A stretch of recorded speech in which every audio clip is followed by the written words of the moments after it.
and good morning. Welcome to Community Voice. I'm your host, Josh Engel. Just a heads up, today's program is being currently live streamed on our WLBB Facebook page. So if you have any questions or comments for our guests today, feel free to hop on the Facebook, throw those in, and I'll be more than happy to read those to our guests. Speaking of our guests today, it's Carrollton High School student Olivia Cranford, Becky Cranford, and Michelle Galloway. Today we're going to be chatting about the Out of Darkness Community Walk that's going to be on October 24th at 3 p.m. The Out of Darkness Walk has been put together to honor Dustin Cranford, the brother of Olivia Cranford and son of Becky Cranford, who passed away in 2014 to suicide. Out of Darkness is a national walk campaign that helps raise funds for the American Foundation for Suicide Prevention. Today, this conversation is an opportunity to chat about the reality of suicide and how many people deal with it. And it's also an awareness of what folks are going through at any given point. So we're very excited today to have these guests on to chat about Out of Darkness. This is going to be a very important event, and we hope that as many of you as possible will be able to join Becky, Olivia, and Michelle at this walk. But first and foremost, good morning, ladies. How are y'all? Good morning. Good morning. Well, thank you all for taking the time to come on the program. I guess first and foremost, let's chat a bit about you. Tell us a bit about who you are. And what brought you to this event? So we'll start with Olivia. Okay. Hi, I'm Olivia Cranford. I am a junior at Carrollton High School. The reason why I wanted to start this walk was I lost my brother to suicide in 2014, and I think I didn't really know much about it. I was young. I didn't really know much about the word suicide, and after experiencing such a great loss, I was hyper aware of, any kind of mention of suicide. And I realized that, people don't talk about it. And I think that is a really, hard thing. Like, if we don't talk about something, how are we supposed to ever, get it fixed? That's someone else's problem. Right. That's happening to other people, not to us. Right, exactly. Yeah. And I think everything, the loss was terrible. Obviously, you can expect that. But probably the most hard thing to get over, and I still haven't gotten over, is the fact that, it's unexpected. And not just in the way that you would think, with suicide. You don't expect suicide, obviously. But he was not someone that our society would coin as a suicidal person. And it's kind of ridiculous that our society in general has the idea that a suicidal person looks a certain way. That's not the case. It could be notions. Yes. It could be anyone. And I think that's the most important about the Out of the Darkness walk, is to kind of break the stigma, because I think within our society and our community and really everywhere, people are comfortable with placing that mold onto someone so that they can just assume that nobody around them is, suicidal, so they don't have to deal with it. But that's not true. Mm. Yeah. It's just something that everyone faces here. Right. If we can slide the mic over there to Sure. Becky. Yeah. Becky, tell us a bit about yourself and of course, with the passing of Dustin, how it played out, and here we are chatting about this walk. Sure, yeah. Olivia was 9. Dustin at the time was 22. And we thought we had life, by the horns. All indications where we were a happy family, stable, all those sorts of things. And, on that day, life changed for us. And I'm sure it's the same for you, Michelle. We've talked about it. There's your life before and your life after, and that's how I measure everything now. So we live here in Carrollton, came into the community in 2012. I work at Southwire.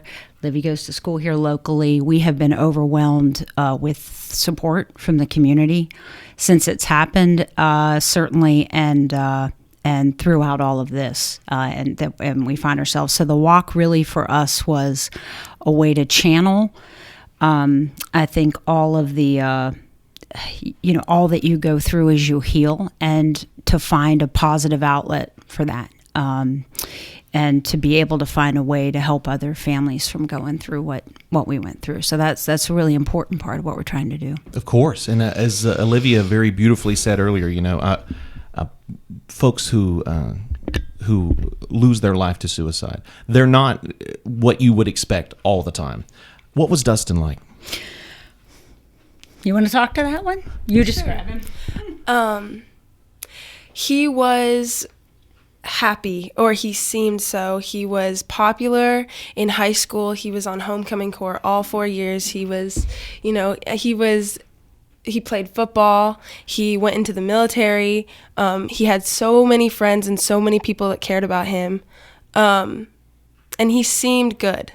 And I think that, we all think that we all expect in the back of our minds somebody that is suicidal to be walking around moping, or, and that's just not the case. I mean, people are, it could be anybody. It could be someone that, it could be your neighbor. It could be your friend.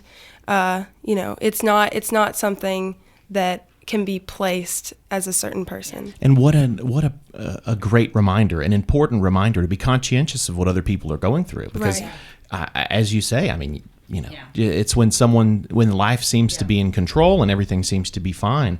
It's right around then when, things happen and we're taught hard lessons and we're given hard challenges.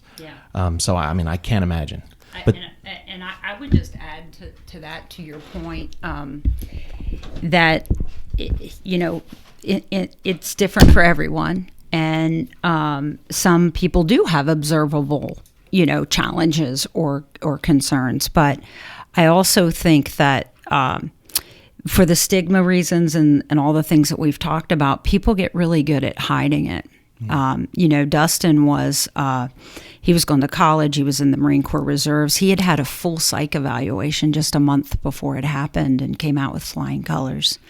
In fact, his those are very in-depth evaluations. They're very in-depth, and in fact, his platoon leader, after he talked to my husband, said, he probably would have ranked him last in his platoon as somebody that he thought would have done that. So, I think it's not only people can suffer in silence, and I think sometimes people intentionally will suffer in silence because they don't want to put that on other people, or maybe it's the stigma. I don't know the reasons or the motivations, but it's just, to your point, I think it's incredibly important to be mindful that you don't know what people are going through, and what you see on the outside is not always the best and most accurate indication of what's going on inside. Michelle Galloway, you're joining us as well today. Not only do you have a personal connection with the Out of Darkness Community Walk, but you also have a personal connection with the conversation of suicide. Would you please speak a bit about to yourself and about that connection? Thank you. I lost my husband, so I come from a different perspective, but at the same time, it's still the same. I lost my husband August 24th of 2018, and he was an attorney. So it's not, as to what Olivia was saying, it's not what you think. It's not what people automatically put on a label of, oh, they're living on the street, they're indigent, they're this, they're that. It can happen to anyone. And he did have some signs, though. I mean, I can say now, speaking, he did have signs. Not everybody doesn't have signs. So it comes from very different aspects that you can see signs of depression. I mean, my husband suffered depression greatly, and he struggled very hard with it.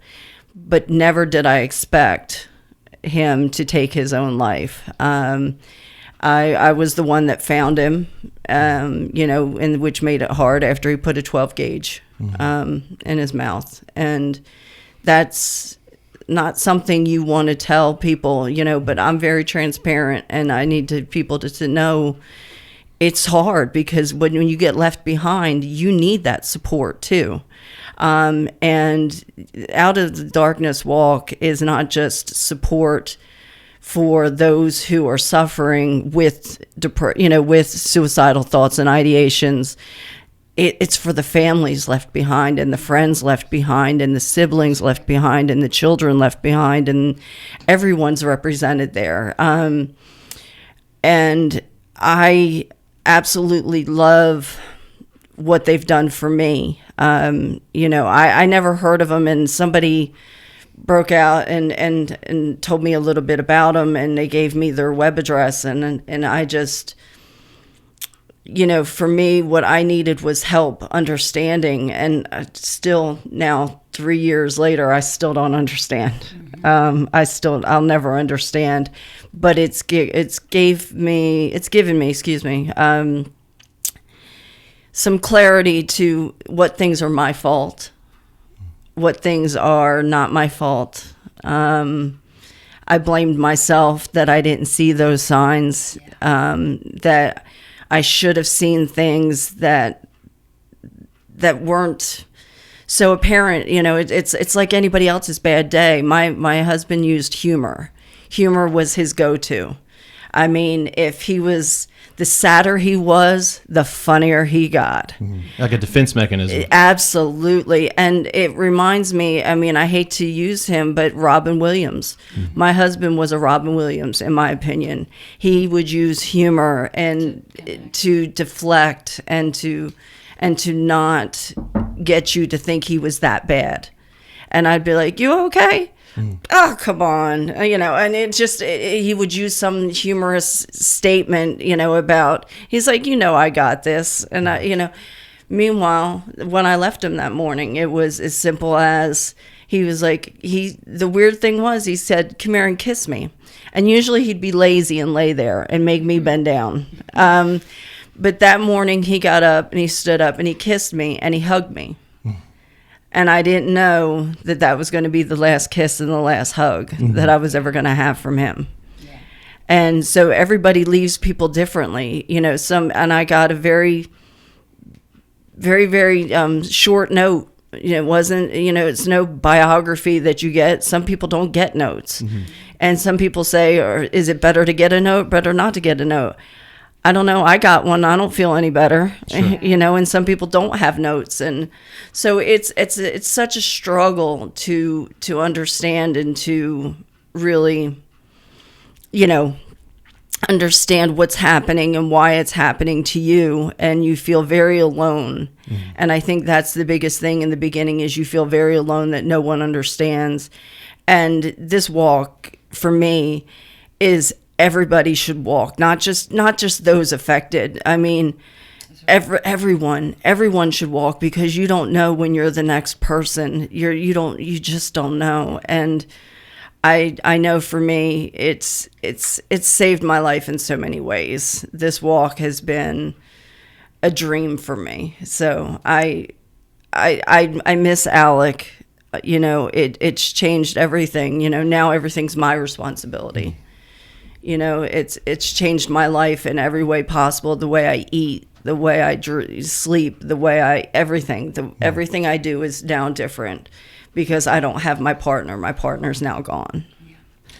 A beautiful testament to just how important this walk is seriously. And I genuinely appreciate all of you for being willing to share. I mean, in this conversation, it's a conversation of tragedy, it's a conversation of pain, but it is also a conversation of hope, a conversation of intentionality, a conversation of inspiration, right, which is what we're going to be chatting about here in just a moment. We're going to go ahead and take our first break, and we're going to hear from our sponsors, Tanner Health System and Oak Mountain Academy. But when we come back, we will chat about the Out of Darkness Community Walk to honor Dustin Cranford and all of the loved ones that we have lost to suicide. And that's going to be on October 24th, so stay with us.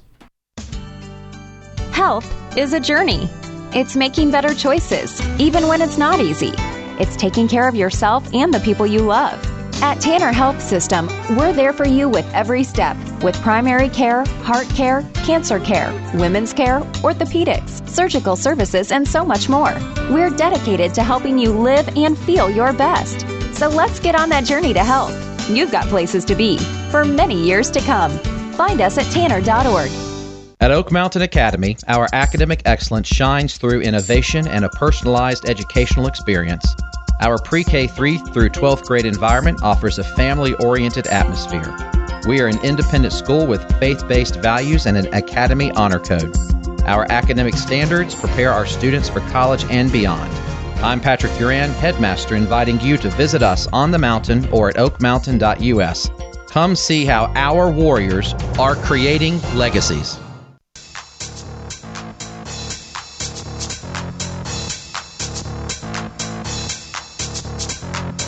And we're back to Community Voice, also live streaming on our WLBB Facebook page. So if you have any questions or comments for our guests today, feel free to hop on the Facebook page and throw them on there, and I'd be happy to read those out to our guests. Today we're joined by Olivia Cranford and Becky Cranford, who lost their son Dustin to suicide in 2014. And together, with the help of Michelle Galloway, they have put together an Out of Darkness community walk here in our local community. It's going to be on October 24th at 3 p.m. at Hobbs Farm Park Trailhead right here in Carrollton. You can register at afsp.org/West Georgia, and that AFSP stands for the American Foundation for Suicide Prevention, who will be receiving funds raised at this walk. So, Olivia, let's get right into it. At what point did you? Did that switch happen, where at some point it wasn't about mourning, it was about acting? What point did that happen, and how did this walk come together? Well, I know that by the time I got into 7th grade, I kind of really just wanted to share my story. I wanted people to get what I had. I wanted people to understand what I was going through and what many, many people go through, and for it to be an open topic. And I looked up a way to share my story on the internet, and I come up with AFSP, and which is American Foundation for Suicide Prevention, and they were hosting a chance to write a blog for them. So I wrote one, I submitted it, and it ended up publishing. It's called Hide and Seek on the AFSP website. But the more important thing is that it was my first chance to fully share my story.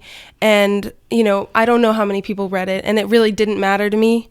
It was more of the fact that somebody could read it, somebody could be able to see it and see my story, and I think that that's important. And being able to share your story is vital to helping the mental health community, because people can understand fully what people are going through and how that it does happen.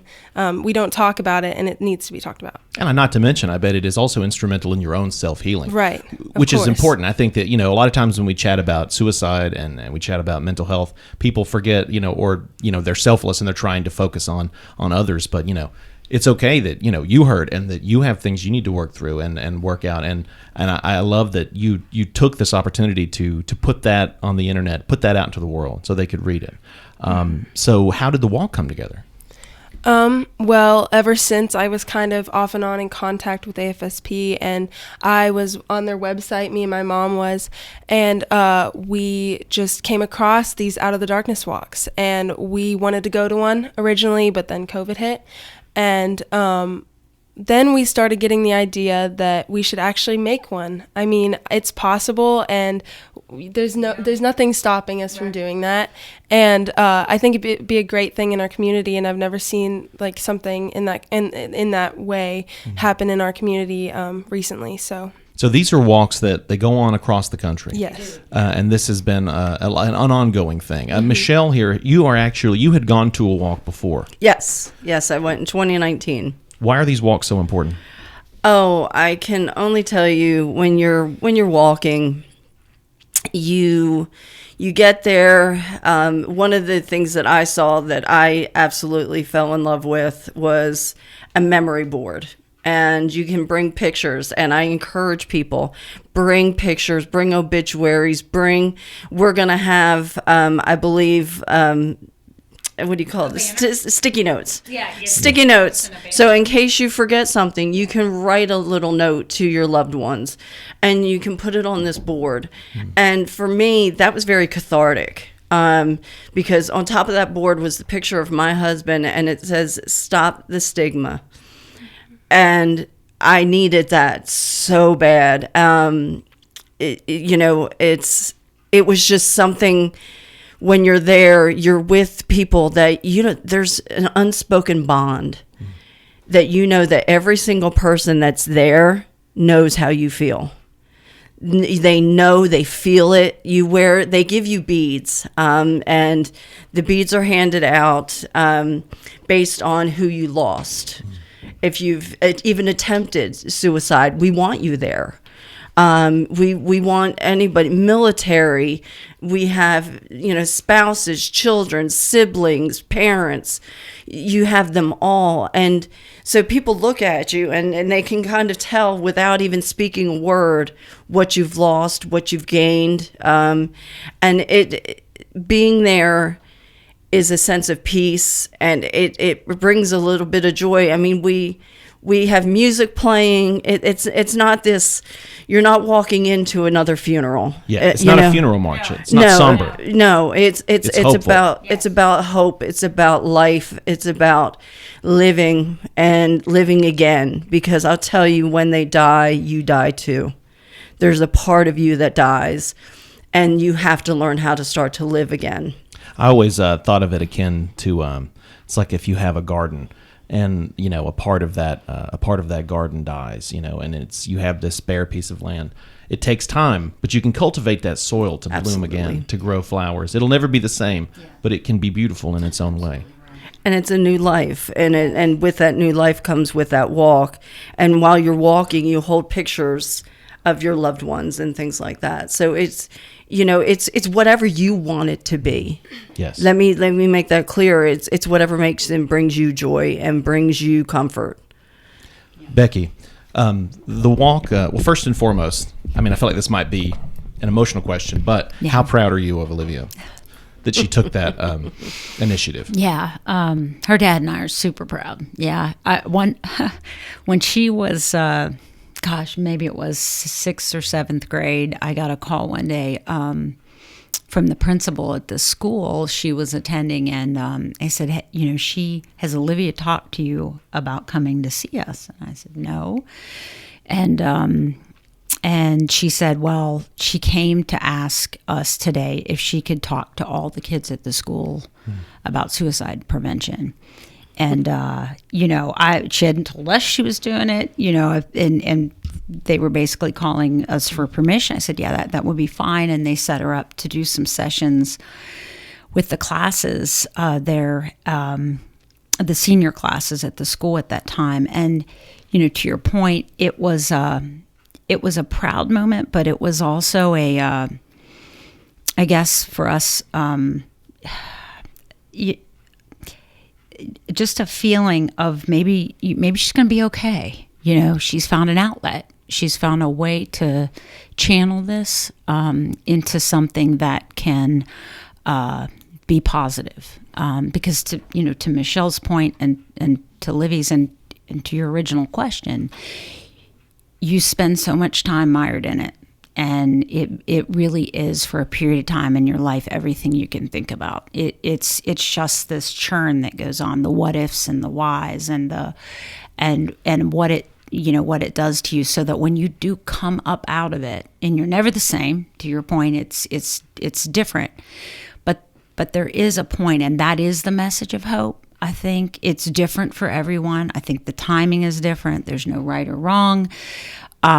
But there is a point where you can come up out of it. And for me and her dad, I think that was for us an acknowledgement that she had maybe come up out of it. Because it took a long time till we were ready to be able to do anything. I'll be candid. I just lost my brother in March to suicide. And that one I can't talk about so much. You will take time for that one. That's right. And that's okay, because it's not a race. That's right. It's a marathon. That's right. We're working our way to it. Yes, sir. Whether you have, if you're listening, whether you have considered suicide yourself, whether you have lost a loved one to suicide, or whether you just want to support this very important initiative, register for the Out of Darkness Walk at afsp.org/West Georgia. That website again, afsp.org/West Georgia.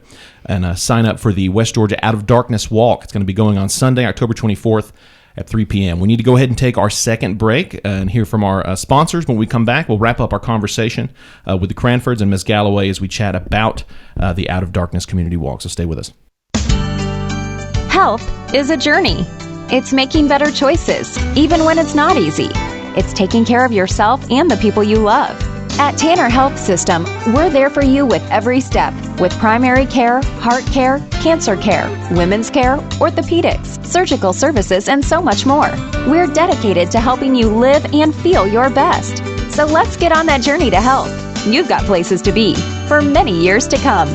Find us at tanner.org. As a graduate of Oak Mountain Academy, I've found that my experience on the mountain prepared me beyond all expectations. As a junior at Auburn University, I approached my studies with great confidence thanks to what I learned at OMA. When I think back on my time on the mountain, I think of my teachers. Their genuine love and concern for me as a student was always evident, and now, as an adult, I still foster those relationships. I'm Carly Robinson, an Oak Mountain Academy alum.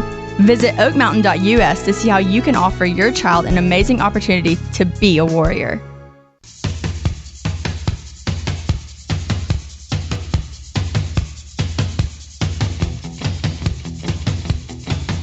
And we're back to Community Voice. Today we're chatting with Becky Cranford, Olivia Cranford, and Michelle Galloway as we discuss the Out of Darkness Walk to bring attention to the stigma of suicide and help raise funds for the American Foundation of Suicide Prevention to help those who might be struggling in the West Georgia area and beyond. We're going to wrap things up here. Becky, are there any sponsors that you wanted to take some time to say, give some love to? I would love to. Yes. Thanks, Josh. It has been overwhelming, the support that we've had. So I just like to call out because we've had quite a few of them. So Southwire has been a premier sponsor for the event. Willowbrook at Tanner. Carroll County Youth Mental Health Task Force, not just a monetary sponsor, but they've really been involved in helping us in this event. Buttered Udder is going to be there on site, and the Blue Moo will be there, so we will have ice cream. Yes. We have Indulge Salon has been a big supporter. Addison Smith, the big mechanical contractor here in town. BHL, Behavioral Health Link. And Rescue Tech. So Glenn and Sandy Newell with Rescue Tech, and just a number of personal donors that I can't go in, wouldn't have time to go through the names, but we've just been overwhelmed with the community support. Well, I definitely want to. I always say it's a testament to our community how folks line up to assist a good cause. I mean, there are so many great companies and organizations that want to help. We only have a couple of minutes left here. I did want to make sure to mention that the walk, there will be COVID protocols in place. Absolutely. So for folks that want to come, they can wear masks and stuff like that. Yes, absolutely. So the first, I would say, it's an outdoor event, right? Yeah, which helps immediately. And it's a huge venue. So we are mindful of the fact when we pick that we've got lots of space. We will make masks available. Everyone will have, be able to exercise their right to wear them or not, but they will be available. We're going to minimize congregation. Mm-hmm. So, we are engineering things, if you will, to give people plenty of space to be there and to feel safe. And where can folks find out more information and register for the race? So we have a website. You can go to the AFSP site, but our walk in particular is at afsp.org/West Georgia, West GA. So you can find it. You can find it there. We've posted a lot of flyers throughout the community. Our sponsors also have information, and you can, of course, reach out to me, Olivia, or Michelle. Well, I want to thank you all for your bravery, for your courage, and for what you've done, not only in honor of Dustin and Alec, but all those who have suffered in the community. So we got to go ahead and end the show now, but thank you for tuning in, and we'll see you next time. Thank you for your time. Thank you for your time. Yes, thank you.